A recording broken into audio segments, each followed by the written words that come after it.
Très bien, parfait. Voilà. Donc aujourd'hui, je vais présenter Bouba Nou. Alors c'est un, eh ben, alors ça va pas passer, voilà, qui va nous parler des Ibadites. Bouba Nou est un vieil ami, ça c'est sa première qualité finalement.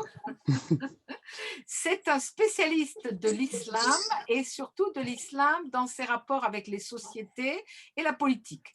Donc il a fait sa thèse sur l'islam au Proche-Orient et les problèmes au Proche-Orient. Et ensuite, comment dire, il a travaillé beaucoup également sur l'islam au Nigeria. Donc, il a fait tout un travail là-dessus. Ensuite, il a travaillé sur les problèmes suscités par Boko Haram, justement au Nigeria, etc., etc. Et quand je lui ai demandé de nous faire une conférence, puisque j'ai suivi déjà beaucoup de ses séminaires par le passé, donc je connais ses compétences, son érudition sur l'histoire de l'islam, et puis également, je n'ai pas suivi tes séminaires sur les territoires de l'islam, mais tu fais un cours de 24 heures sur les différents territoires de l'islam et les étudiants sont tout à fait impressionnés. Donc, tu m'as dit tout de suite, je vais parler des Ibadites. Alors, il faut que tu expliques aujourd'hui pourquoi, quand je t'ai demandé ça, tu n'as pas hésité une minute et tu m'as dit, ben, je parlais des Ibadites. Alors, moi, j'avoue que Ouais. je savais que c'était une école de l'islam, mais j'en savais pas davantage. Je n'avais pas appris tes cours par cœur. Alors, est-ce que tu peux nous dire? Oui. Et d'abord, merci Bernadette de m'avoir invité pour cet entretien. Merci. Parce qu'en fait, souvent, quand on parle de l'islam, on regarde toujours l'islam à travers ces deux branches, c'est-à-dire le sunnisme d'un côté et le chiisme de l'autre, oubliant qu'il y a d'autres tendances, hein, bien que ce soit des tendances minoritaires, mais il y a d'autres tendances en islam qui méritent aussi qu'on s'y attarde. Donc, c'est pour cela que j'ai choisi aujourd'hui de vous parler d'une autre tendance de l'islam, qui est considérée comme une troisième branche de l'islam, les ibadites. Ils ne sont ni sunnites, ni chiites, bon, souvent pourchassés, mais tout au long de l'histoire, ils ont développé une autre approche de l'islam, une autre façon de voir l'islam, une façon modérée. Et aujourd'hui, les ibadites représentent à peu près 1% de la population musulmane. Donc, ils se trouvent particulièrement en Afrique du Nord, mais surtout au sultanat d'Oman. C'est pour cela que je choisis de vous parler aujourd'hui des Ibadites. Donc, Alors, tout juste, d'abord, voilà, voilà, commence par, donc, annonce, voilà, les points, vous les avez sur le PowerPoint. Là, si tu peux nous annoncer, oui. voilà, tous les points que tu vas utiliser. Donc, tout Voilà. d'abord, on va voir donc l'origine de ce mouvement, hein, des Ibadites, les caractéristiques doctrinales de l'ibadisme, les territoires où se situent aujourd'hui les mouvements ibadites. On va particulièrement parler du sultanat d'Oman et on va voir à travers le sultanat d'Oman comment se manifeste en fait cette façon de voir l'islam, cette représentation, comment les ibadites se considèrent-ils dans le sultanat d'Oman, quelle place ont-ils et comment ils se sont développés dans ce sultanat.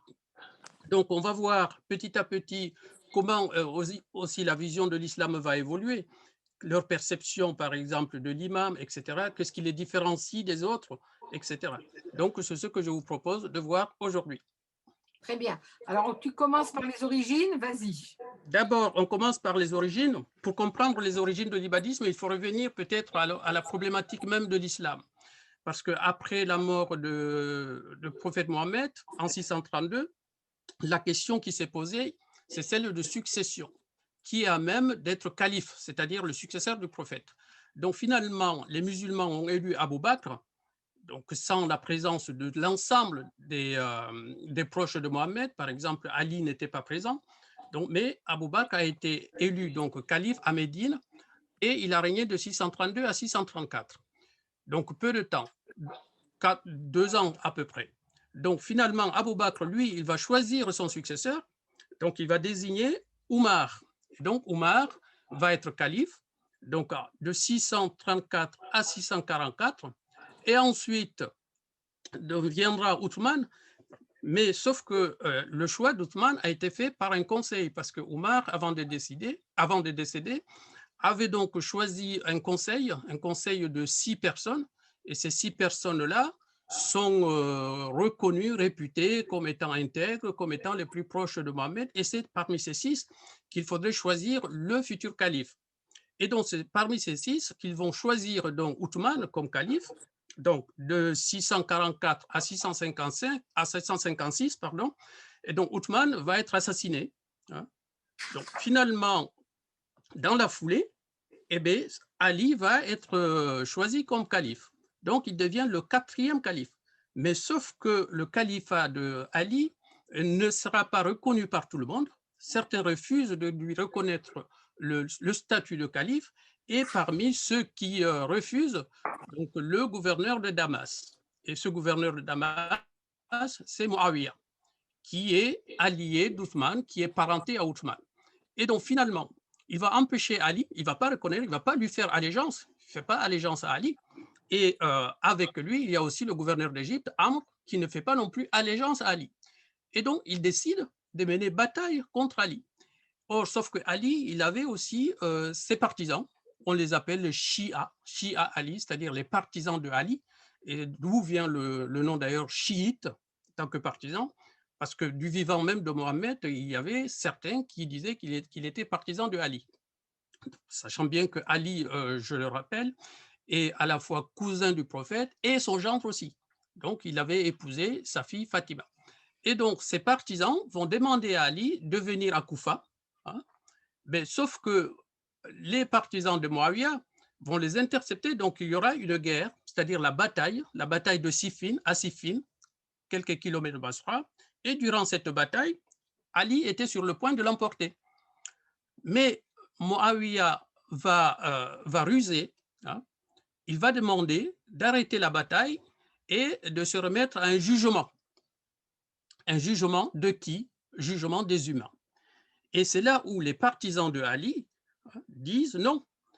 Eux, ils refusent le jugement parce que, selon eux, l'imam ne doit pas accepter un jugement des hommes sur une question divine. Et à partir de là, ils décident de ne plus soutenir Ali, ils sortent de rang et on va les appeler les Kharijites. Les Kharijites, ça veut dire les sortants. Et ces Kharijites, c'est à Basra, donc finalement, ils vont devenir les ennemis de Ali. Et Ali va décider donc de les combattre. Et Ali va les combattre donc à la bataille de Nahrawan. Donc en attendant le jugement, parce que le jugement entre Ali et Muawiyah ne sera rendu qu'en 659, et en attendant le jugement, Ali donc va combattre les Kharijites donc à la bataille de Nahrawan, Nahrawan qui se situe à 19 km de Bagdad.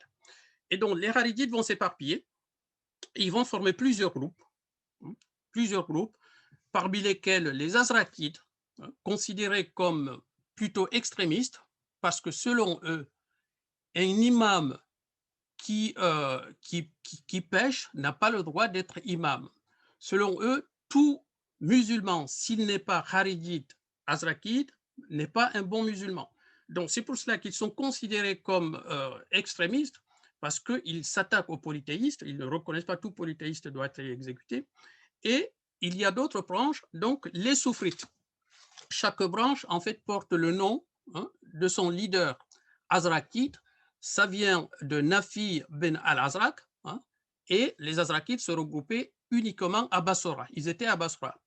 Donc, ils refusent de se révolter contre un pouvoir qui est despote, qui est pécheur, parce qu'ils ne reconnaissent pas ce pouvoir. Pour eux, ce pouvoir ne mérite que le djihad. Et après, vous avez d'autres groupes qui se sont répandus, mais qui sont beaucoup plus, entre guillemets, modérés. C'est le cas des soufrites.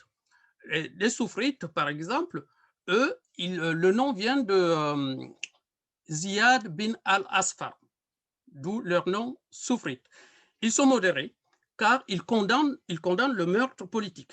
Ils refusent le meurtre politique et ils attendent le bon moment par la dissimulation de la foi qu'on appelle la taqiyya, et ils rejettent l'assassinat de polythéistes. C'est pour cela qu'on les considère comme étant des modérés.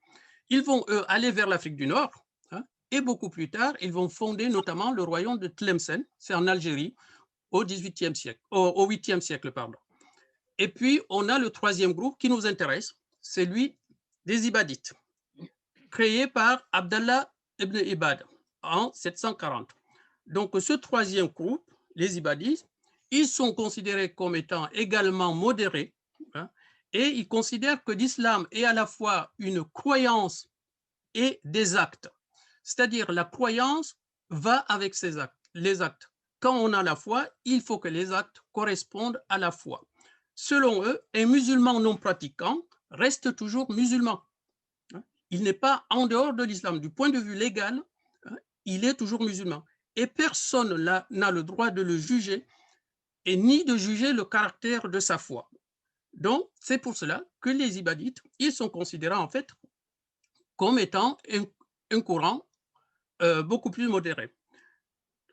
Donc, ce sont là... Oui. Non, je voulais te demander, non, si tu n'as pas fini, te demander si les Azrakites existent toujours et où. Non, aujourd'hui, les Azrakites n'existent pas. D'accord. Mais parce les que déjà, ils sont toujours en Algérie?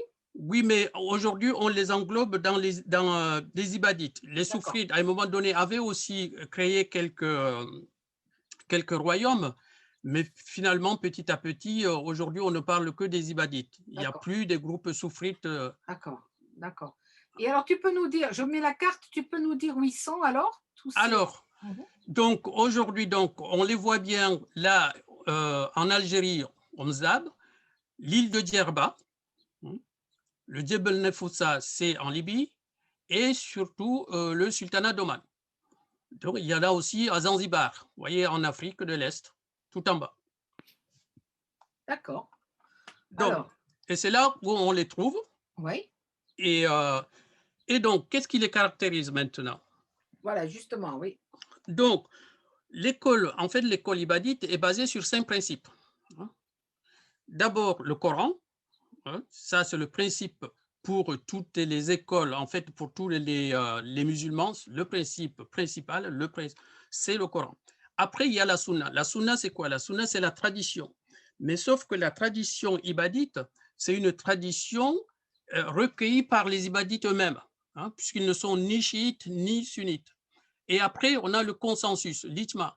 Et c'est le consensus de la communauté ibadite, des oulémas ibadites, qui est prise en considération. Tu peux expliquer cette idée de consensus? Alors, l'idée de consensus, c'est que si en fait une question de droit se pose, question juridique, et qu'on n'a pas de réponse dans le Coran, et si on n'a pas non plus dans la Sunna, alors ce sont les oulémas qui se réunissent et qui adoptent un consensus, en fait, qui trouve une solution à apporter. Donc, consensus. À partir du moment où il y a l'unanimité sur la solution, donc c'est cette solution-là qui sera appliquée. Après, vous avez le qiyas, c'est un raisonnement par analogique. Donc, le raisonnement par analogique, s'il y a un problème qui se pose et qu'on n'a pas de solution, et donc on peut par analogie le rapprocher à un autre problème, à une autre question du même genre qui s'est posée, et dans ce cas-là, on peut donner une réponse juridique qui soit applicable. C'est un peu comme de la jurisprudence alors. Exactement. Et après, vous avez l'istidlal. L'istidlal, c'est la déduction. Ah, pardon. L'istidlal, c'est la déduction. Donc, par exemple, si ni le Coran, ni la Sunna, le consensus et le qiyas n'apportent pas de solution, dans ce cas-là, on passe par la déduction. Et par déduction, et cette déduction-là, ce sont là aussi des savants, des oulémas qui peuvent le faire, et par déduction, on peut toujours apporter une solution à une question donnée. Donc, ces 5 sources vont constituer en fait l'inspiration spirituelle du pouvoir à la fois politique et religieuse des ibadites. Et c'est sur cette base-là qu'ils vont gouverner finalement. Et alors, si je reprends ce que tu viens de dire, oui. Les sunnites, qui représentent la majorité au sein de l'islam, donc évidemment, ils ont le Coran, ils ont leur propre tradition, la sunna, oui, mais tout le monde a le Coran. Voilà, oui. Mais est-ce qu'ils fonctionnent aussi par consensus, les sunnites? Oui, mais parce que chez les sunnites, vous avez 4 écoles juridiques. D'accord? Or, ces écoles juridiques sont nées 200 ans après la mort du prophète. Donc, et parmi ces écoles juridiques, on distingue bien sûr là aussi des écoles modérées et des écoles un peu fondamentalistes ou extrémistes. Donc, parmi les écoles modérées, on cite bien sûr les 3 écoles, le malikisme, du nom de Malik, le hanafisme, le shafiisme. Donc, mais le hambalisme d'Ibn Hanbal, qui est la dernière école à naître, donc est considérée comme une école un peu plus fondamentaliste dans la mesure où justement la source d'inspiration n'est que le Coran et la Sunna et la tradition du temps du prophète. D'accord, Donc, autrement dit, on ne rajoute pas d'autres traditions d'accord, recueillies beaucoup plus tard. Et puis, en plus, on ne donne pas une place importante aux traditions locales, d'accord. aux coutumes, alors que d'autres écoles donnent une place aux coutumes locales, dans la mesure où si ces coutumes n'ont pas de contradiction avec l'islam ou avec le Coran, donc Mhm. ces coutumes peuvent être incluses dans la juridiction. D'accord, d'accord. Bon, alors, Voilà. je passe à l'image suivante. Est-ce que tu peux nous expliquer, puisque là, Alors, il donc, s'agit d'une mosquée ça, c'est ibadite. une mosquée ibadite. Donc, on voit bien que c'est une mosquée simple où vous n'avez pas de décoration. Ça, c'est la caractéristique des premières mosquées ibadites. Il n'y a pas de décoration. Donc, après, on verra, ça va évoluer aussi hein, avec le temps. Et par ailleurs, ce qui caractérise aussi ces mosquées ibadites, donc il n'y a pas de mimbar à l'intérieur de la mosquée. Le mimbar, en fait, c'est la chaire sur laquelle se met l'imam pour prêcher, pour faire la khutbah, hein, surtout le jour du vendredi. Et ils n'ont pas de mimbar, ces mosquées. C'est ce qui caractérise un peu les mosquées ibadites, la D'accord, simplicité. d'accord. Et alors, justement, est-ce que tu vas pouvoir nous expliquer un petit peu plus? Je crois que c'est à partir hein, de l'imam que tu vas nous expliquer leur spécificité vraiment très grande. Alors, donc, il faut voir ce qui caractérise les ibadites, c'est la centralité de l'imam. C'est quoi l'imam? L'imam, c'est le titre donné aux successeurs de Mohammed et d'Ali chez les chiites. Hein. Les chiites, c'est l'imam, c'est le successeur de Mohammed et en même temps, c'est les descendants de Ali. Alors que chez les sunnites, eh bien, l'imam, c'est seulement celui qui dirige la prière. Il n'y a pas une connotation parce que les sunnites, eux, ils appellent plutôt calife. Ils n'appellent pas imam, les successeurs, ils appellent les califes. Or, selon les ibadites, pour eux, donc on le voit bien donc chez les ibadites, un imam, hein, un imam mais, doit être légitime. Un imam doit être légitime. Un imam injuste devient illégitime. Donc on a la notion de légitimité. Et cette légitimité, en fait, ce sont en fait les oulémas qui doivent choisir l'imam. Et Tu l'imam, peux nous dire ce que c'est l'ouléma? les oulémas, en fait, ce sont les religieux. Ce sont des religieux. Or, à la différence des chiites où l'imam doit être impeccable hein, et qui a une position quasi divine, et cette impeccabilité, c'est une impeccabilité de naissance, hein, même un enfant peut être imam. Chez les ibadites, l'imam doit être pieux, il n'y a pas de question d'impeccabilité. Genre, Il doit être pieux et il n'est pas imam de naissance. Il n'y a pas donc une notion de légitimité de naissance. Donc l'imam, c'est quelqu'un qui est élu parce qu'il est pieux, hein, quelle que soit sa condition. Donc du coup, on le voit bien que les ibadites refusent le principe de la désignation et celui de l'hérédité. Le poste d'imam, selon eux, n'est pas divin, mais c'est un poste temporel. L'imam est temporel. Ils disent que l'intronisation du calife Abou Bakr, donc ils vont aller dans l'histoire de l'islam pour s'inspirer. Ils disent l'intronisation du calife Abou Bakr, le premier calife, s'est fait finalement par désignation, par consensus. Donc du coup, pour les ibadites, ben, l'imam doit être choisi. Il doit être honnête, etc. Et il doit connaître les principes de l'islam.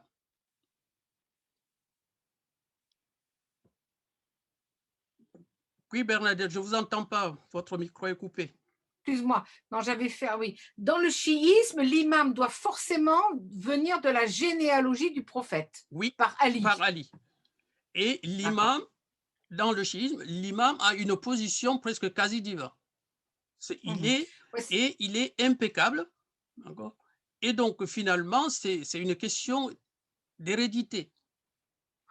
ouais, c'est ça. Ouais. Et c'est ce qu'on voit en Iran, par exemple, avec le statut quasi divin des ayatollahs. Oui, mais sauf que eux, ce ne sont pas des imams, en fait. Parce qu'en fait, Ils sont au-dessus. on les appelle des imams, mais ça n'a pas la même connotation en fait que les imams duodécimains. Parce que les imams D'accord. duodécimains, ils s'arrêtent justement au 12e imam. Donc, ils attendent le retour du 12e imam, le Mahdi, hein. Donc, Oui. entre-temps, il faut quand même gérer la société, puisque normalement, dans l'état normal, la société ne peut pas évoluer sans présence de l'imam. Et donc, pour cela, ils vont trouver un modus vivendi et ils vont créer un clergé D'accord. beaucoup plus tard. D'accord. Alors, maintenant, si on passe à ça, est-ce que tu peux nous parler donc aussi de ça ou est-ce que tu viens déjà d'en parler? Tu en as parlé déjà, hein? Je pense, hein? Oui, mais bon, Tu en on as peut toujours revenir hein, là-dessus. oui. Puisque Bon, attends, moi, on l'imam, va plutôt chez les d'accord, ibadites, vas-y. voilà, l'imam est marqué par la piété. Donc, en fait, il faut pas, l'imam, tout péché, en fait, fait perdre le statut de croyant. Donc, tout grand péché fait perdre le statut de croyant. Donc, autrement dit, l'imam doit être indemne de péché. D'accord, d'accord. Oui, Mais il n'y a pas de restriction. Il n'y a pas de restriction. Tout le monde peut être imam s'il est d'accord, ibadite. C'est-à-dire, d'accord, quelle que soit sa tribu ou sa couleur de peau. Sauf, d'accord. sauf, Alors, est-ce que tu peux nous dire, alors tu m'avais donné ça, ceux-là ne sauf, peuvent pas être imams. voilà, sauf les esclaves. Alors là aussi, les ibadites vont aller chercher une explication. C'est-à-dire, ils disent celui qui ne dispose pas de sa propre personne et n'a pas le contrôle de lui-même, comment peut-il disposer des autres? Donc, c'est pour cela que les esclaves sont exclus. Et les mineurs aussi, les mineurs également sont exclus de l'imama, et les femmes aussi, hein. Et le fils de l'adultère aussi, exclu de l'imama. Et pour les mineurs, ils disent, donc l'imama des mineurs n'est pas accepté car il sera rejeté comme guide de prière. Donc, il ne peut pas être guide de la prière tant qu'il n'est pas majeur. Et en plus, ils ajoutent, comment un mineur peut-il juger alors que lui-même, il n'est pas sujet au châtiment? D'accord. Donc, Mais alors, le mineur, c'est à quel âge qu'on devient majeur? à 18 ans. D'accord, d'accord. Alors maintenant, est-ce que tu peux nous parler justement du système juridique? Alors, oui, l'imam, quel que soit son statut, il est aussi injudiciable comme tous les autres. En fait, il peut condamner, il peut condamner, mais l'exécution de la condamnation, hein, à part, le juge peut condamner, mais l'exécution de la condamnation donc, appartient donc à l'imam. Mais en même temps, on peut porter plainte aussi contre l'imam. C'est D'accord, arrivé, c'est arrivé que les croyants aient porté plainte contre l'imam dans la mesure où il avait outrepassé son pouvoir et que d'accord, les autres l'ont considéré hein, comme étant un imam défaillant. Donc, il porte dans ce cas-là, il porte plainte contre l'imam auprès des oulémas. Donc, ce sont des oulémas qui vont statuer. d'accord, d'accord. Bon. Alors, est-ce qu'on passerait maintenant à Oman? Oui? Oui, donc on va passer au sultanat d'Oman pour voir concrètement comment ça se présente, comment ça se manifeste. Tout d'abord, donc on voyait donc que le sultanat d'Oman est situé à l'entrée du Golfe, ce qu'on appelle du Golfe arabe, hein, la péninsule arabique. Le sultanat a une superficie à peu près de 320 000 km². Il compte à peu près 5 millions d'habitants, majoritairement ibadites. Alors regarde, j'ai une belle carte que j'ai trouvée. Là, voilà, majoritairement ibadites. Donc, le sultanat jouit aussi d'une position stratégique, donc entre la région du Golfe et l'océan Indien, et la population donc serait composée donc des tribus à la fois omanaises mais aussi yéménites. Hein.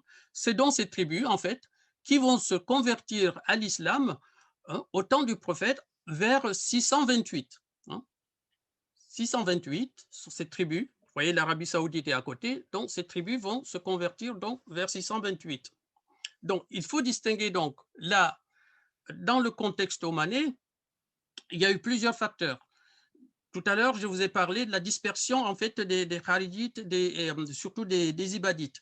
Donc, certains donc sont arrivés donc à Oman et ils vont profiter en fait de la faiblesse ou de l'affaiblissement de, de la dynastie omeyyade à partir de 750, vous avez l'affaiblissement de la dynastie omeyyade, qui sera renversée en 750 par les Abbassides. Donc, ils vont profiter de cette défaillance pour justement, à Nizwa, ici, à Nizwa, eh bien, déclarer l'imam, l'avènement de l'imam en 793. Et surtout, cet imam, c'est Mohammed ibn Affan qui va être imam.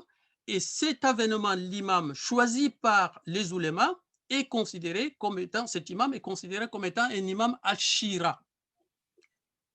Alors, qu'est-ce que ça veut dire, Ashira? L'imam qui fera respecter la charia.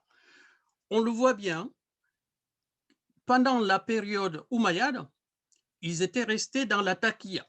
Dans la taqiyya, ça veut dire tant qu'ils étaient confrontés à une menace, donc ils gardent leur foi. Donc, profitant maintenant de l'affaiblissement des Umayyads et l'avènement des Abbassides, donc ils vont profiter pour déclarer l'avènement de l'imam, donc l'imam Ashira, l'imam qui va rétablir la charia et qui va gouverner la société selon les principes ibadites. Et cet imam, le premier imam, c'est Mohammed bin Affan, qui sera nommé imam. D'accord. Alors, donc là, je vais insister un tout petit peu. Pourquoi l'imam de sacrifice? Parce que, en fait, dans la conception ibadite, lorsqu'un groupe de croyants se voit contraint de risquer en fait sa vie, etc., donc il y a l'obligation de passer à l'imam de sacrifice et l'obligation de se révolter également contre la tyrannie. C'est une obligation. Donc, et cette obligation, les ibadites doivent, pour remplir cette obligation, les ibadites doivent consulter d'abord les oulémas, hein, les 40 oulémas, qui vont choisir parmi eux, c'est lui qui sera l'imam al-Shira, et c'est cet imam al-Shira qui va mener le combat contre la tyrannie pour instaurer en fait le pouvoir ibadite qui est considéré comme la situation normale en fait des ibadites. Je partage l'écran là pour montrer une photo à nouveau. Oui, vas-y. Voilà. Voilà. Est-ce que tu peux nous parler là de Nizwa? Alors, le Nizwa, ici, voilà, on l'a vu tout à l'heure sur la Alors, carte, c'est c'est la ici, là, forteresse. Oui, au exactement. nord de l'Oman. Hein. Voilà. C'est la forteresse là où il y a l'imam. C'est ici qu'il y a l'imam. Donc, à Nizwa, c'est là où se trouve en fait l'imam. Et alors, de nos jours, parce que ça, c'est une photo qui est prise de nos jours, Oui, est-ce qu'il y a toujours le grand responsable religieux qui y réside? il n'a plus de pouvoir en C'est fait. ça, voilà, oui. Oui, oui. De nos jours, c'est parce que ça a évolué. Oui, oui, d'accord. Et ça a évolué suite aussi à l'histoire du sultanat d'Oman. Hein. D'accord. Alors justement, est-ce que tu peux nous l'expliquer ça? Puisque si tu parles ensuite, on saute les siècles, mais Oui. justement, tu arrives à l'affaiblissement de l'autorité de l'imam.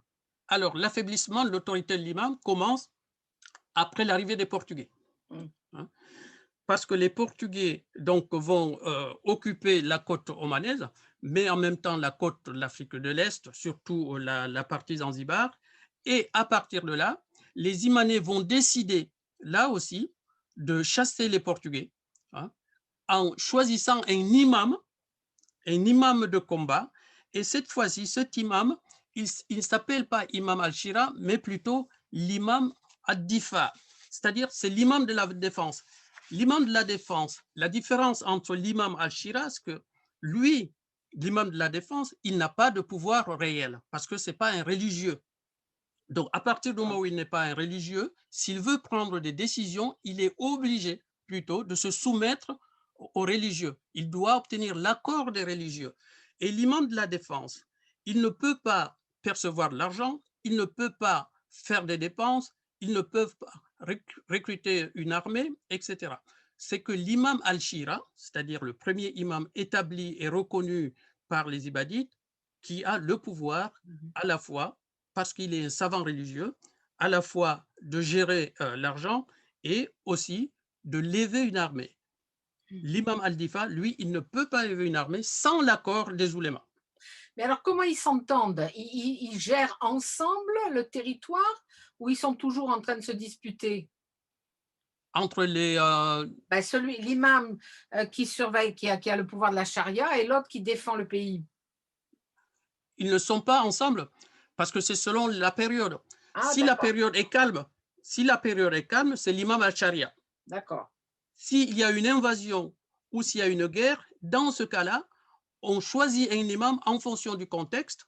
Et d'accord, cet imam-là, même s'il n'est pas un savant, d'accord, il est quand même choisi, on lui fait allégeance et il devient l'imam de la défense. d'accord. C'est un chef de guerre. C'est un chef de guerre, D'accord, mais sauf que pour limiter ses pouvoirs, parce qu'il ne faut pas qu'il soit despote, en fait, pour limiter ses pouvoirs, c'est le conseil de 40 oulémas, qui, d'accord. qui lui donne des accords pour soit nommer des juges, soit nommer des gouverneurs, soit lever l'armée, etc. Et il n'a pas d'armée. D'accord. En cas de conflit, ce sont les tribus qui lui fournissent, les clans ou les tribus qui lui fournissent l'armée nécessaire pour défendre le pays. D'accord.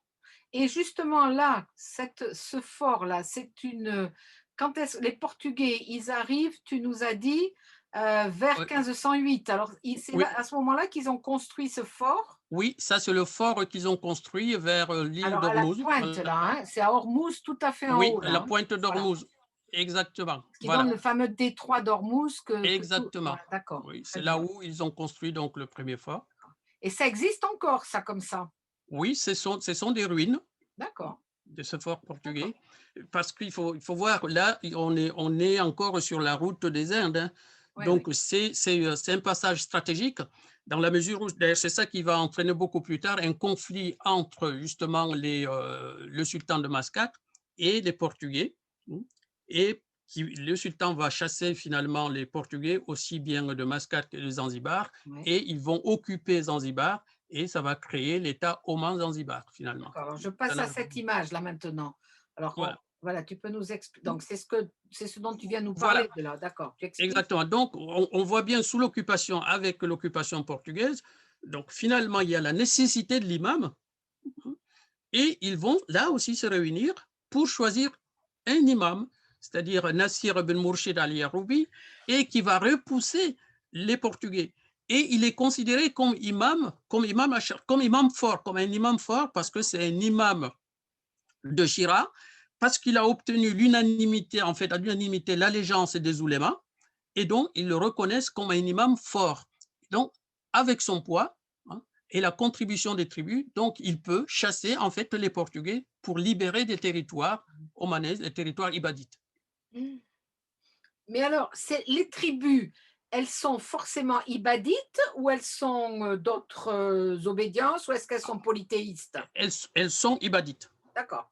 Ce Toutes sont les des tribus, ah d'accord, ce sont des tribus ibadites, et l'imam peut venir de n'importe quelle tribu. d'accord. Mmh. D'accord. Alors, je passe à la suivante.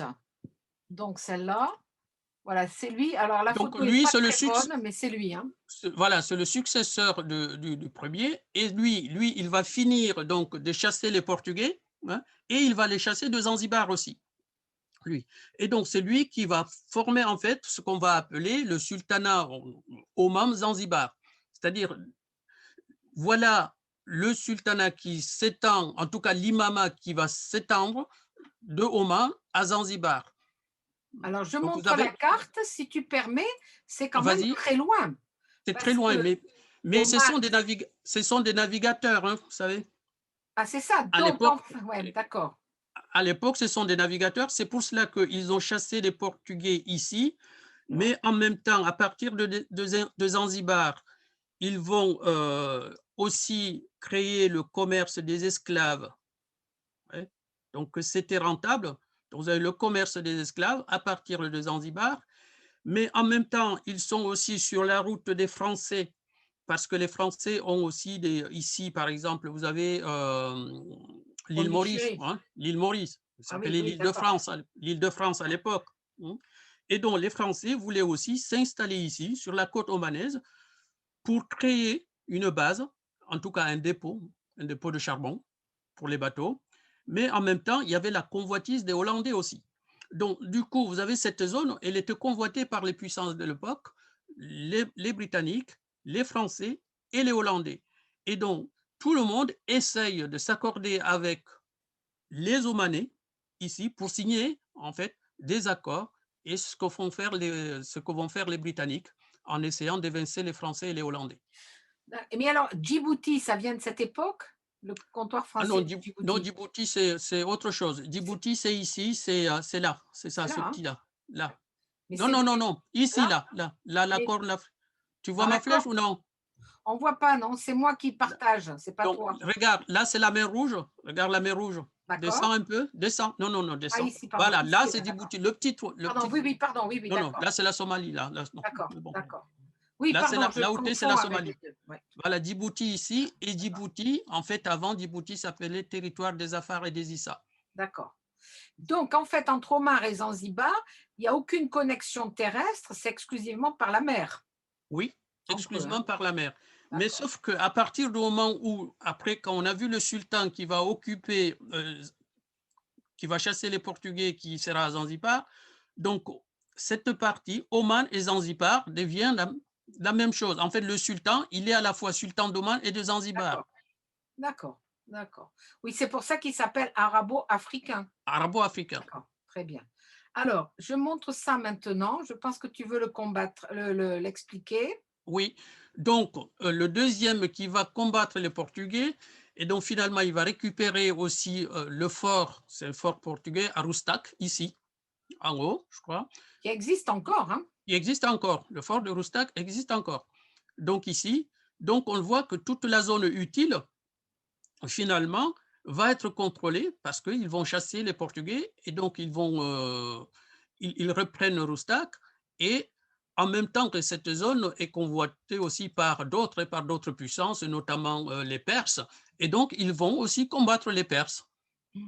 D'accord. C'est des guerres en permanence dans la région de toute façon. Mais parce que tout simplement, c'est une région Ah oui. stratégiquement très, Mmh. très, très Ouais, ouais, ouais. importante. Donc, on voit bien que donc l'invasion perse va être aussi combattue par toujours par l'appel de l'imam. À chaque fois, pour souder la population, même si les communautés, même si les tribus, les clans sont en conflit, à partir du moment où il y a une invasion, où il y a des troubles, ils arrêtent leur conflit interne et ils choisissent un imam D'accord. pour Alors, combattre. Oui, d'accord. Alors, ensuite, je vas-y. passe à la suivante. Est-ce que tu peux nous expliquer cette partie maintenant, au moment où les Britanniques arrivent? Alors, au moment où les Britanniques arrivent, donc finalement, les Britanniques, dans Je le repars cadre à de, la carte. Je repars à la carte, hein. Voilà. vas-y, dans le cadre donc d'une vision stratégique, ils vont distinguer en fait la côte de l'intérieur. Finalement, ils vont séparer la partie utile, c'est-à-dire Mascate, où ils vont protéger le sultan de Mascate et ils vont le protéger contre le pouvoir des imams.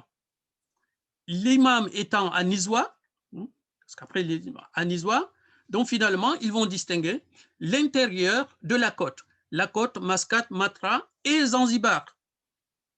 La côte. Donc, ils vont séparer. Et à partir de ce moment-là, donc les imams vont perdre petit à petit de leur pouvoir parce qu'ils sont, comment dire, parce qu'ils sont centrés à l'intérieur et donc ils ne peuvent plus accéder sur l'ensemble des territoires, ces territoires étant désormais surveillés par les Britanniques, contrôlés par les Britanniques, grâce à des accords qu'ils vont signer avec les sultans de la côte omanaise pour leur garantir la protection, mais en même temps pour combattre aussi les imams. Désormais, les sultans de la côte vont s'appuyer sur les Britanniques pour combattre les mouvements des imams. D'accord. Donc, il y a une espèce de jeu de pouvoir entre Oui, les sultans qui veulent confisquer le pouvoir politique, mais est-ce oui. qu'ils ont aussi le pouvoir religieux, les sultans, Alors, sur les la sultans côte? n'ont pas le pouvoir religieux. C'est ça, c'est que politique et Oui, militaire. ils n'ont que le pouvoir politique. En D'accord, plus, en plus, ils ne vont pas revendiquer le pouvoir religieux. d'accord, Et les imams les laissent faire dans la mesure où, bon, les imams ne vont pas interférer, mais les imams ne vont pas leur reconnaître aussi le statut d'imam. d'accord. Mais sur les côtes restent donc des imams pour gérer le religieux, mais Oui, qui sont évidemment sous la juridiction des sultans. oui, sous C'est la ça. juridiction du sultan. D'accord. Et le grand imam, tel que tu nous l'as présenté chez les Ibadites, Oui, il continue à exister, à pouvoir régir le système, mais dans les terres à l'intérieur. dans les terres à l'intérieur. D'accord, d'accord, d'accord. Bon, Alors ensuite, on saute, hein, parce que je dois dire Vas-y. que tu nous avais présenté là, tu avais présenté absolument tous les imams et ça faisait pas mal et on passe maintenant à celui-là. Alors je Ah, crois qu'on a vu lui, ça, voilà, on passe à celui-ci dont il faut ah, absolument que tu nous parles.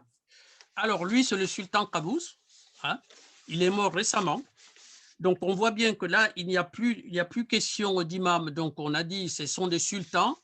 Et ce sultan est arrivé au pouvoir en 1972, en faisant carrément un coup d'État, hein, contre son père, Taimour, qui avait enfermé en fait Oman, qui était considéré au niveau international comme l'État le plus enfermé au monde. Bon, il n'y avait pas de journalistes, il n'y a pas d'école, il refusait, son père refusait. Il n'y avait pas d'école. Et donc, et finalement, il va renverser donc son père, il va prendre le pouvoir et il va être considéré en fait comme un réformateur. D'accord. Et donc, et du coup, c'est lui qui va unifier le pays.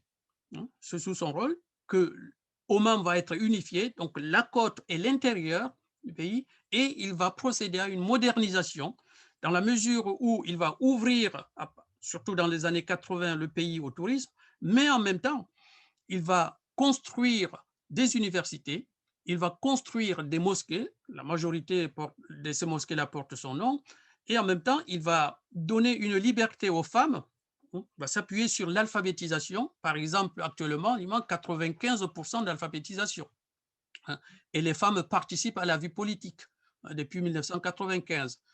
Et donc, c'est quelqu'un qui est considéré comme étant modéré parce qu'en plus, il pouvait s'appuyer sur l'exploitation du pétrole. Entre-temps, il y a eu l'exploitation de pétrole, donc même s'il est même comparé aux autres pays, il n'est pas trop riche comparé quand même aux pays voisins, mais il a de quoi quand même moderniser le pays et surtout ouvrir le pays au monde. C'est pour cela que quand il est décédé en janvier 2020, le monde a salué quelqu'un d'ouvert, hein. En plus, le sultanat d'Oman, donc il y a une cohabitation entre les religions qui est très, très pacifique, donc il y a pas de conflit. Bien sûr, la majorité de la population reste toujours ibadite. Bien sûr que le sultan est toujours ibadite, mais il y a une cohabitation sans problème entre les différentes religions, puisqu'on a des chiites aussi, hein, qui vivent là-bas, et puis vous avez des musulmans sunnites aussi, chafiites. Donc, et à sa mort, donc finalement, c'est son cousin, hein, Sultan Haytham, qui sera élu, donc qui sera nommé sultan, puisque c'est lui qui l'avait nommé par une lettre qu'il a laissée, hein. Oui, parce qu'il Donc, n'avait pas d'enfant, tu m'as dit, il n'était pas marié non plus. il était marié à sa cousine, mais divorcé très tôt. D'accord. Donc, il a vécu longtemps seul, hein, et il a gouverné pendant près de 50 ans. Ah oui, c'est beaucoup, hein. Ouais, ouais. Ah oui, c'est beaucoup, hein, c'est un des rares à rester longtemps au pouvoir. Et du coup, c'est son cousin donc, qui est actuellement sultan. Et avec une volonté toujours d'apporter plus de modernisme, de ne pas s'initier aussi dans des affaires des autres États. C'est pour cela que le sultanat d'Oman est considéré aujourd'hui du point de vue diplomatique comme étant un État qui sert toujours d'intermédiaire dans les conflits au Moyen-Orient, hein, que ce soit dans le conflit israélo-palestinien, mais que ce soit aussi dans d'autres conflits avec l'Iran, c'est toujours le sultanat d'Oman qui joue le rôle diplomatique entre les différentes parties. Et donc tout cela, je pense, est lié finalement à leur histoire, hein, à leur perception aussi de la religion, aux problèmes que les Ibadites eux-mêmes avaient subis aussi. Donc tout cela entraîne finalement une autre vision de la société, une autre vision de la religion, et puis surtout une autre vision de la cohabitation entre les différentes croyances. Mmh. Donc c'est ça qui place un peu aujourd'hui le sultanat d'Oman comme, entre guillemets, un modèle d'un islam modéré qui finalement peut s'accommoder avec l'ensemble des croyances. Et alors, je me suis rendu compte là en t'écoutant qu'on Oui, a fait l'impasse sur toute la partie, Empire ottoman. Parce que je suppose que ça a fait partie de l'Empire ottoman, comme toute la péninsule arabique. euh, pas forcément l'Empire ottoman, dans la mesure où on a dit là, il y avait une domination perse dans cette Ah, partie-là. D'accord, donc ils n'étaient Donc, pas sous domination non, ottomane. non, non, ils n'étaient pas sous domination ottomane. Et en plus, ce qui préoccupait les Ottomans, c'était pas les Ibadites, hein, c'était pas les Ibadites. Ce qui les préoccupait plutôt, c'était plutôt la montée du wahhabisme à côté, hein, qui avait aussi attaqué les Ibadites, hein, et notamment qui avait occupé le Bouraïma, une partie d'Oman, hein, avec les Khawazins, c'est eux qui ont attaqué cette partie-là. Et donc, il y avait un conflit, hein. Et dans ce conflit-là, les Ottomans n'intervenaient pas. Et d'ailleurs, ce sont les Perses, des fois, qui intervenaient pour combattre les Wahhabites, hein. C'était les Perses qui leur, à un moment donné, avec les Britanniques, bon, les Britanniques jouaient quand même un double jeu. Tantôt, ils laissaient faire les Wahhabites vers Bouraïma, etc. Mais ce sont des Perses qui vont, ils sont beaucoup plus proches des Perses que les Ottomans. D'accord. Donc c'est intéressant ce que tu dis parce qu'en fait, c'est des conflits qui perdurent de nos jours, hein, Oui, entre les exactement. Wahhabites et puis les Perses, hein, sous Oui, forme de oui. schisme, hein, oui, oui. Bon, alors, est-ce que je regarde, j'ai trouvé d'autres photos, puisque maintenant Ah, Oman, c'est ah, devenu ben, un grand paradis du tourisme, hein. ah oui, mais Alors, c'est un tourisme de luxe quand même. oui, oui, mais je connais pas mal de gens qui y vont parce que c'est le monde arabe sympathique, les femmes sont pas obligées de porter la burqa, etc. Puis ça a l'air très beau. Alors Ah, c'est voilà, très ça c'est beau. typique avec les bateaux de croisière. Oui, J'avoue que c'est sur Internet que j'ai pris ça, donc je ne sais pas où c'est. Bon, c'est forcément la côte, hein, mais je ne sais pas où mais tu as c'est. bien fait. Voilà, et là, c'est évidemment, ça fait très Hawaï, hein, c'est pas très, Exactement. Oui, voilà. oui. Non, Alors, c'est un État qui, aujourd'hui, qui attire pas mal de monde oui, parce que c'est un État qui est calme, qui connaît pas de soubresauts comme d'autres États. comme le Yémen qui est juste à côté. Alors, quelle est la Oui. position vis-à-vis du Yémen? Alors, la position vis-à-vis du Yémen, ils n'interviennent pas en fait dans le conflit au Yémen. Parce que, pourquoi? Parce qu'ils ont été vaccinés, si vous voulez. Il y avait eu dans les années 60 ce qu'on appelle la guerre de Dhofar. Tu peux D'accord. nous expliquer? Alors, c'est une guerre au Yémen qui, voilà, c'est la partie entre le Yémen et Sultanat d'Oman, donc, et dans cette guerre de Dhofar. En même temps, il y avait eu aussi des Omanais qui voulaient aussi créer un État moderne. Ceux de Yémen, ils étaient un peu communistes, entre guillemets, hein, c'était communiste. Et donc, on est dans un contexte où c'était la guerre froide. Et finalement, c'est cette guerre-là qui va entraîner justement le changement aussi au sultanat d'Oman, hein, parce qu'en fait, l'État en tant que tel n'existait pas. L'État omanais en tant que tel n'existait pas. C'est à la fin des années 70, je ne t'entends pas, Bernadette. Depuis quand ça existe? Mais en fait, c'est à la fin des années 70 qu'il y a une unité qui s'appelle Oman, parce qu'on ne savait pas au niveau international, jusqu'aux années 70, quand le monde arabe voulait soutenir l'indépendance du sultanat d'Oman et que la question a été posée à l'ONU, donc il fallait d'abord définir ce qu'on appelait Oman. Est-ce que c'est la partie Mascate ou c'est la partie intérieure, puisqu'on a vu que l'histoire avait quand même fait qu'il y ait deux parties. Et finalement, il a fallu que les Omanais aillent chercher aussi dans leur histoire, dans leur passé, en fait, qu'est-ce qui faisait l'identité d'Oman. Qu'est-ce qui faisait D'accord, l'identité. Et donc, ils ont cherché, en fait, ils sont partis voir dans le passé comment on appelait cette région-là, comment on surnommait. Sur les bateaux, ils ont trouvé des écrits anciens. Donc, sur les bateaux, ils disaient que voilà, ces écrits-là renvoyaient à quelque chose qui s'appelait Oman et qui existait à l'époque. Donc, finalement, le monde va finir par reconnaître Oman, en fait, l'ensemble de ces territoires-là, et qui sera maintenant Oman. Mais avant, sinon, on d'accord, parlait du sultanat de Mascate, du sultanat, etc. d'accord, Et d'accord, tout cela, c'est le sultan Qaboos, et donc c'est lui qui va réunifier le pays et créer une identité qui n'existait pas. Et pour créer cette identité, il s'est appuyé sur les populations, il a créé hein, un drapeau pour réunifier tout le monde. Il a créé une hymne nationale, hein. Donc là, il s'est appuyé sur la scolarisation et donc finalement, il a créé une identité en allant chercher aussi dans ce qui est commun aux tribus.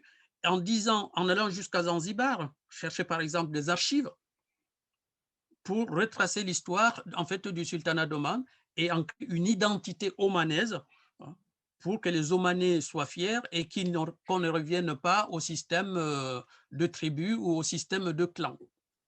Donc, c'est ainsi qu'il va renforcer l'identité omanaise et finalement, il va l'ouvrir au monde et il va développer aussi ce sultanat aujourd'hui qui est considéré comme un exemple. D'accord, très bien. Bon, alors, on va peut-être arrêter là et je suppose qu'il va y avoir des questions, donc j'arrête de partager l'écran. Alors, il Allez-y. y a des conversations, mais que j'ai pas suivies, parce que je peux pas faire les 2 choses à la fois et je pense que on va avoir tout un tas de questions. Alors, je vous laisse la parole. Vous ouvrez votre micro au Allez-y. fur et à mesure. Il n'y a pas de questions? Alors, il y a David Boussian, qui est notre spécialiste Ahmadiyya, qui dit: «Le sultanat d'Oman ne fait aucune», pour correspondre à ce que tu viens de dire, hein, Hein? sur le fait qu'il y avait une très bonne entente entre les religions, «Le sultanat d'Oman ne fait aucune promotion de l'ibadisme auprès des autres musulmans». Non, ils font. Non. Voilà. Ensuite, Tania, tout le monde qui dit: «Oui, les oulémas sont les érudits de l'islam», voilà. Alors, ils ont aussi paraît-il, des mosquées souterraines. Vous êtes là, David, ou pas? Vous êtes déjà Oui, parti, oui, oui. David? Voilà, David est Mais, là, voilà. Ils ont oui, des oui. mosquées souterraines, mais je pense que c'est pour qu'ils Mais fassent j'en ai très. montré là sur les diapos, il y a une mosquée, non? Ah pardon, on l'a pas regardé ça. Attends, Où on l'a enlevé? non, voilà, c'est celle-là. Voilà, C'est la mosquée de Djerba, je crois. voilà. À Saint-Djerba, d'accord, oui. C'est celle-là? Oui, d'accord. C'est ça, vous la voyez? Alors, je la montre. Non, mais là, on ne la voit pas, nous, hein. Si, tu vas la voir, la voilà. C'est Voilà. bon? Voilà, Ouais. Oui, d'accord. C'est à Gerba? oui, je crois, c'est à Djerba, oui. D'accord. Voilà, OK. Ben, je pense qu'il doit y avoir quand même, je ne sais pas en Arabie Saoudite, mais dans les pays chauds, une des solutions pour qu'il ne fasse pas chaud à l'intérieur, c'est d'enterrer les bâtiments. C'est ce qu'on voit, ce que je connais moi dans les déserts américains, où les constructions sont dans la terre, comme ça, la terre protège de la grosse chaleur. Donc il y a une logique. Oui, C'était pas, je pense, pour se cacher des autres personnes, si? peut-être pour les deux. Ouais, c'est ça, Parce voilà. qu'à partir du moment où on est persécuté, on essaye aussi de se cacher. D'accord. Oui, mais On elles se sont fait petit, visibles quand quoi. même un petit peu. Elles sont quand même un peu visibles. Oui, un peu visible, oui. D'accord, comme avec un Mais télescope. vous avez vu, ça ressemble un peu à un bunker, quoi, en fait. Ouais, d'accord. Bon, très bien. Alors, est-ce qu'il y a des questions ou est-ce que David veut dire quelque chose? Charlie, qui travaillait aussi sur l'islam. Oui, allez-y. Il y Il a faut allumer quelqu'un qui votre lève la micro, main. Charlie. Voilà. Bonsoir à tous. Bonsoir. Merci d'abord pour votre exposé, c'est intéressant. Moi, je ne suis pas vraiment spécialiste de l'ibadisme, donc j'ai appris des choses ce soir. Il y a une chose qui a retenu mon attention, qui est un peu isolée dans l'exposé, mais c'est sur les ibadites, les azrakites et les soufrites. Oui. Vous disiez que les Azrakites avaient disparu et j'ai déjà entendu que les mouvements extrémistes d'aujourd'hui, dont Daesh, Al-Qaïda et tout ça, auraient été les rejetons en fait de ce courant-là. Est-ce que c'est vrai? Non. Ah, vous m'écoutez? Oui. Il faut éteigner vos micros. Je recoupe, je recoupe le micro. Ouais. Non, je ne pense pas que ça soit des rejetons des Azrakites. Parce qu'autrement, on peut dire aussi ce sont des rejetons, par exemple, des assassins, hein, qui étaient une secte mais ismaélite. Mais Daesh, en fait, c'est un groupe qui s'affilie à l'islam sunnite. Hein. Attention, ce sont des héritiers, en fait, c'est du hanbalisme.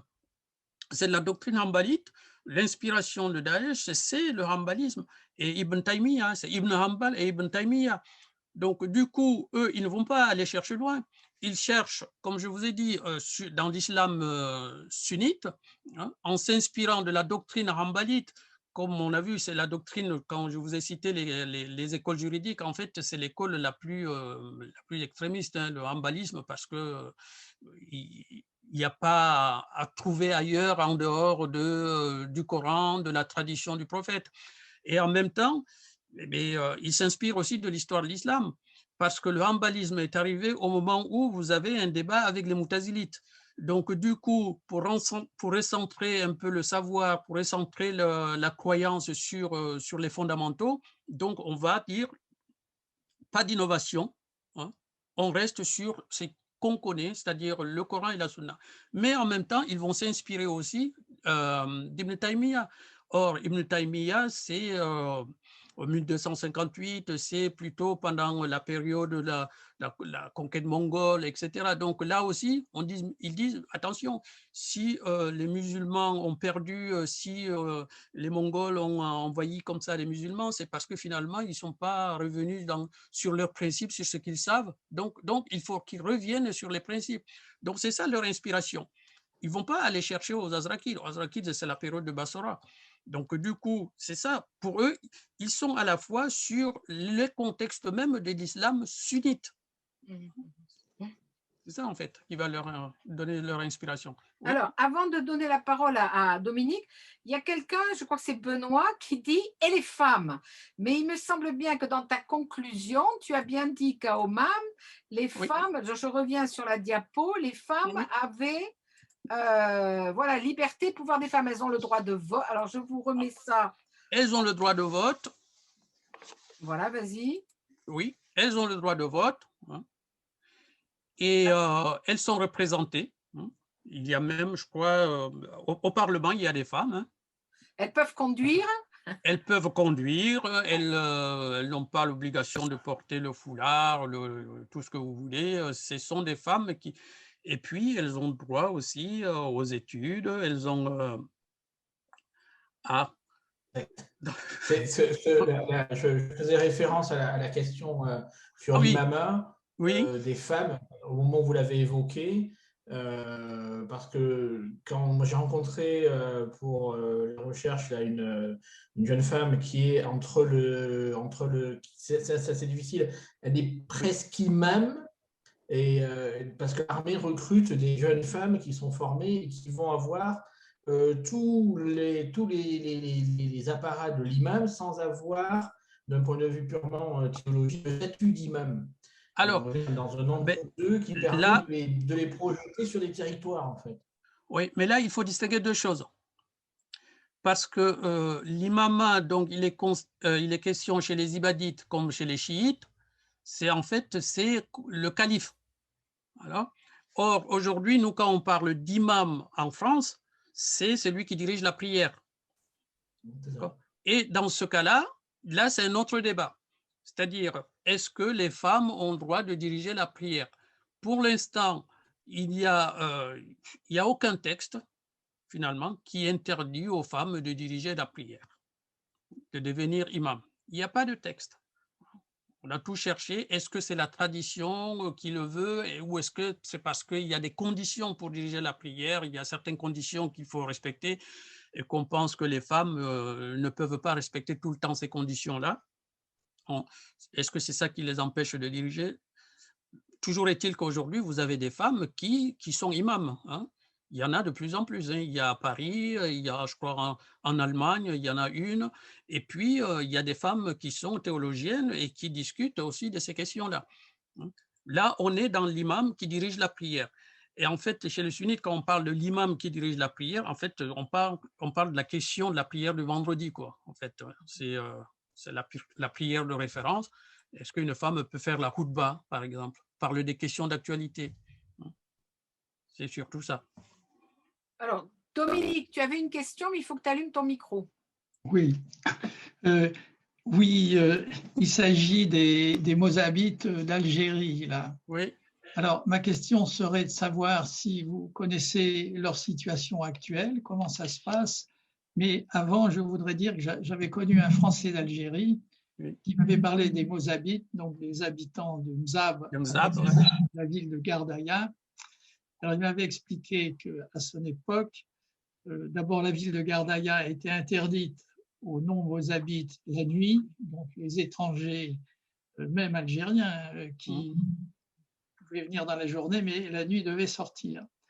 Alors, les femmes ne quittaient pas Gardaïa et les hommes jeunes, enfin, les hommes partaient par 3 en Algérie ou en France où il faisait du commerce pendant quelques années.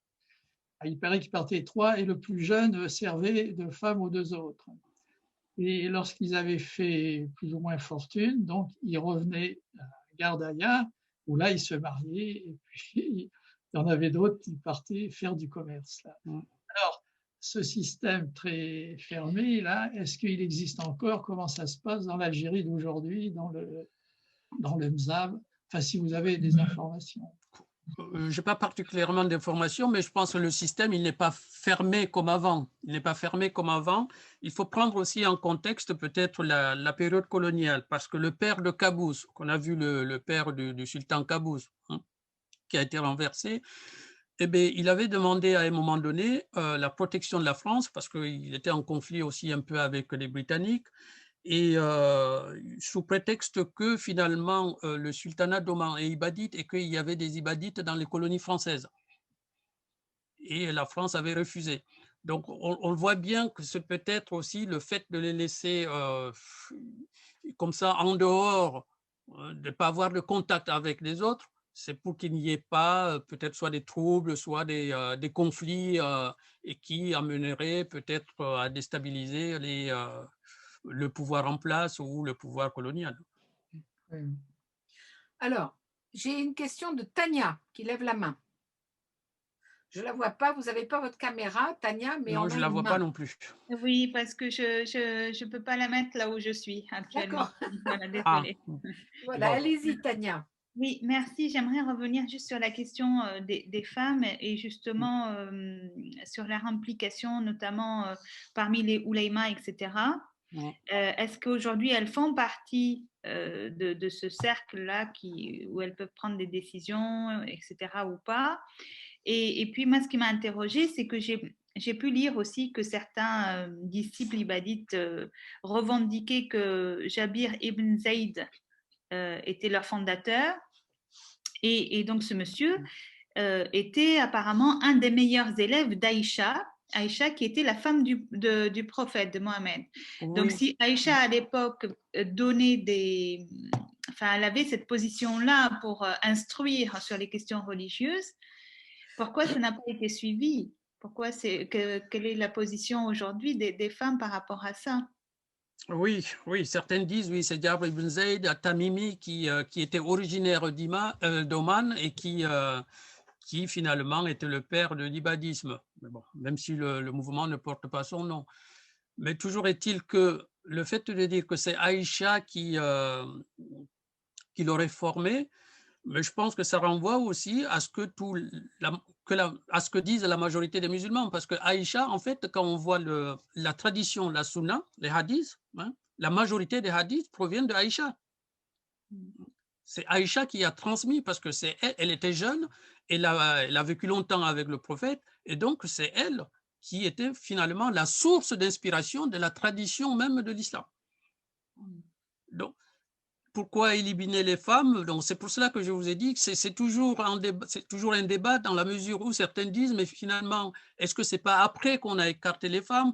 Est-ce que la première convertie à l'islam, est-ce que ce n'était pas Khadija, hein? C'est aussi une femme, celle qui a transmis en fait tout, et même Mohammed aurait dit dans un hadith, si vous voulez apprendre votre religion, vous pouvez l'apprendre à côté d'Aïcha, quoi, en fait.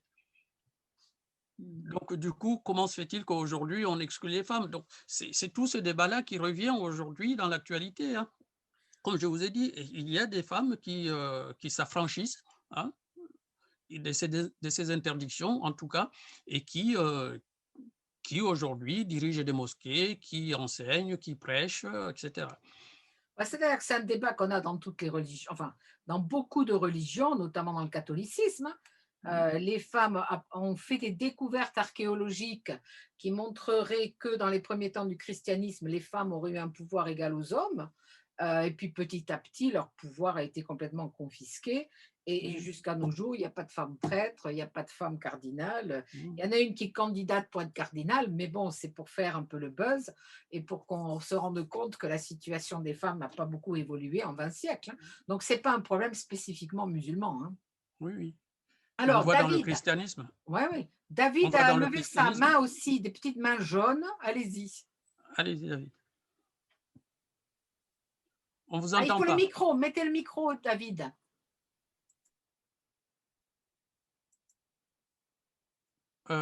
Mettez le micro. On vous entend pas.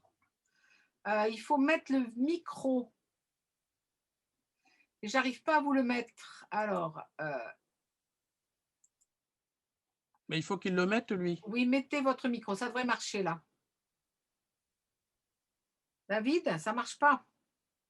On vous entend pas. Alors, attendez. David, mais normalement, votre micro est ouvert pourtant. Alors, je l'éteins, éteignez-le et puis on va voir si ça marche. Ouais. Ah, vous voilà. Qui parlez, allez-y. Là, c'est bon? Oui, allez-y, on vous entend. Bon, bonjour à tous, puis merci pour cet exposé. Alors, je voulais rebondir sur plusieurs choses. C'est vrai que le terme ibadisme est souvent rattaché au fait des rawarij, le rarigisme, et qui sert souvent un petit peu d'insulte. Hein. C'est vraiment, et pour rebondir, je ne sais plus qui, par rapport à Daesh, dès que quelqu'un commet quelque chose qui semblerait en dehors de l'islam, on va dire, oh, ce sont des rawarij, ce sont des sortants, des extrémistes et autres, alors ce qui n'est pas le cas. Et pour avoir fréquenté un petit peu les ibadites, c'est vrai qu'eux-mêmes ne se réclament même pas du rawarisme. Non. Je rebondis. Alors, je reviens là pour que tout le monde suive bien, David. Je reviens au début. Hein. Allez-y, continuez, mais je reviens à la fameuse sortie. Hein. C'est cela. Voilà, c'est ça. Voilà. Alors, vous le voyez, ça? Là, je ne vois pas. D'accord. Alors, voilà, vous allez le voir. Voilà, d'accord. Les fameux, voilà, les sortants. Hein. Et c'est vrai que c'est un terme qui est devenu très péjoratif. En fait, on va dire quelqu'un de rawarij, c'est-à-dire quelqu'un qui est sorti. Et donc, on va parler de ceux qui seront anti-Daesh, alors que Daesh est tout à fait sunnite, hein, comme vous l'avez précisé, comme des rawarij, alors qu'en fait, ils n'ont aucun lien avec l'ibadisme. Et les ibadites eux-mêmes ne se réclament pas des rawarij directement. Tania a raison aussi en disant que selon les sources ibadites, le fondateur serait Jabir ibn Zaïd. Oui. Et ce qui est assez amusant dans l'histoire, c'est que dans les hadiths ibadites, qui comptent à peu près de ce qu'on m'avait dit à l'époque, un bon millier, c'est tout de hadiths, qui est vraiment très oui, finalement. À peu près 1053, un truc comme ça. Voilà, c'est ça. Et dont les deux principales sources sont Aïcha et Ali.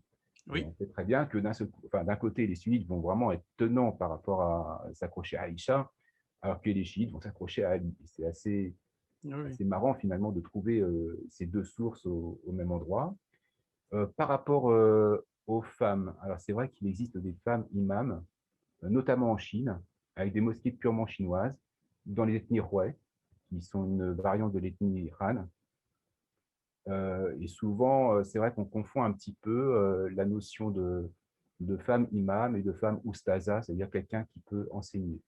Mais c'est vrai qu'en Chine, il se trouve des mosquées féminines où la femme est imam, mais n'enseigne et dirige uniquement la prière aux femmes. Oui, mais c'est quelle école alors en Chine? C'est quelle variété d'islam? Hanafite. D'accord. Hanafite, donc c'est encore une autre école. Ce sont des sunnites. C'est l'école turque. Voilà. Les Turcs sont hanafites. Hein. Voilà, c'est ça. Et puis, je ne sais plus sur quoi je voulais rebondir, mais bon, ça me reviendra peut-être. D'accord. Voilà. Alors, est-ce qu'il y a d'autres... Il faudrait que ça vous revienne assez vite, David, parce qu'on va bientôt s'arrêter. Est-ce qu'il y a d'autres questions? Je regarde les petites mains. Je ne vois pas d'autres mains qui se lèvent. Est-ce que tu voulais rajouter quelque chose, Bouba, parce que tu avais quand même beaucoup d'idées? Mais oui, donc qu'est-ce qu'il faut rajouter? Sinon, moi je pense que c'est une école modérée qui peut servir aussi d'exemple. Aujourd'hui, on se cherche un peu dans certaines régions à savoir, bon, est-ce qu'il y a un islam tolérant? Est-ce qu'il y a une autre façon d'appréhender la religion? Je pense que le sultanat d'Oman montre quand même qu'il y a aussi d'autres façons d'appréhender la religion, dépendamment des conflits, et puis dans une tolérance, surtout dans cette région où finalement on voit quand même il y a pas mal de soubresauts, il y a pas mal de conflits. Et par le temps qui court, c'est sûr que l'ibadisme, en tout cas tel qu'il est pratiqué comme ça reste quand même une vision modérée de l'islam.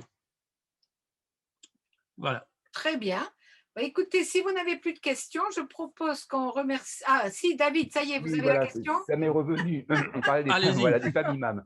Alors, c'est vrai que M. Nou a tout à fait raison qu'il n'y a pas de source allons justement à l'encontre d'une femme imam.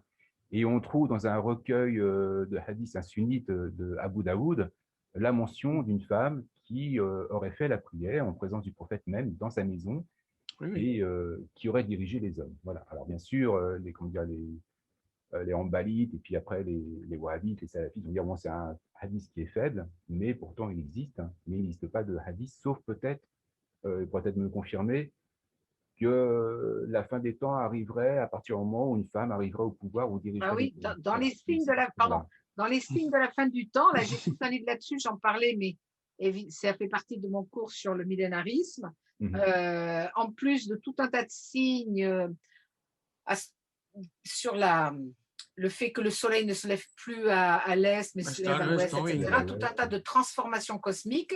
Le moment où les femmes prennent le pouvoir, c'est vraiment un des signes de la fin des temps approche, que la fin des temps approche. Mais on retrouve ça dans le fondamentalisme de type chrétien, hein, c'est la même chose. Hein. Oui.